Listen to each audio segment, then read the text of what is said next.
I was racially discriminated against during secondary school. I still haven't recovered. I was 13 when I first heard the term.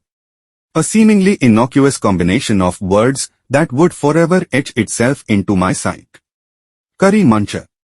The playground echoed with the venomous laughter of my classmates, their eyes narrowing as they hurled the phrase at me.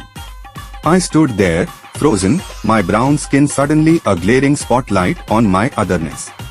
My name is Rajesh, and I was the only Indian kid in our small secondary school in Sheffield. My parents had moved here from Mumbai, seeking a better life, a fresh start. But little did they know that their son would become a target, a living embodiment of their foreignness. The English countryside was beautiful, with its rolling green hills and mist-kissed mornings. But beneath that picturesque facade lay a different reality.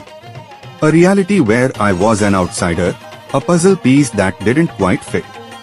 My accent was different, my lunchbox smelled of spices, and my skin carried the warmth of 1,000 suns. I was an anomaly in a sea of freckled faces. The bullies were relentless. Liam, with his fiery red hair, led the charge.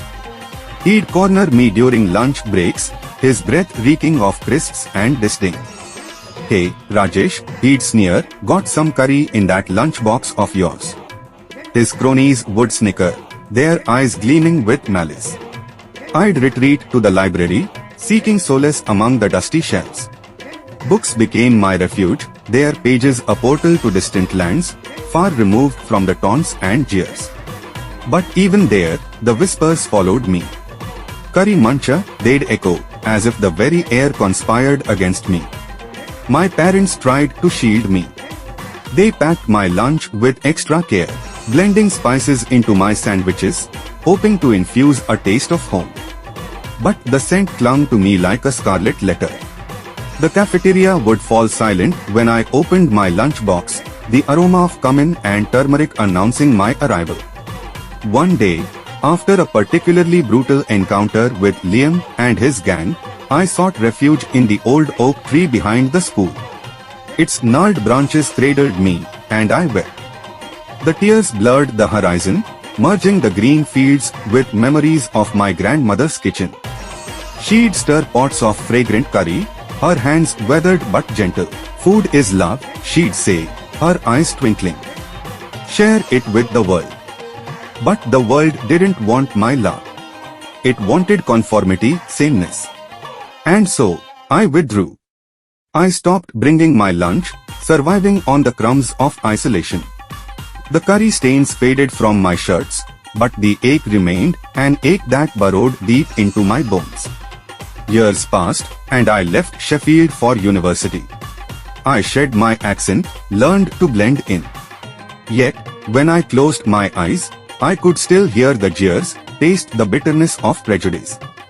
The wounds had scarred over, but they hadn't healed. Now, as an adult, I stand at the edge of a precipice. The memories beckon, a classroom, a lunchbox, the word curry. I wonder if Liam ever realized the impact of his cruelty. Perhaps he's a father now, teaching his own children about kindness. Or maybe he's forgotten me entirely. But I haven't forgotten. The playground still echoes with laughter, and I carry the weight of those words, the sting of curry muncher. It haunts me, a ghostly companion in the quiet moments of my life. And so, I write. I write to exercise the pain, to reclaim my narrative. Because even though I've moved beyond that small English town, the scars remain. But perhaps, in sharing my story, I can turn those scars into constellations, a map of resilience, a testament to survival.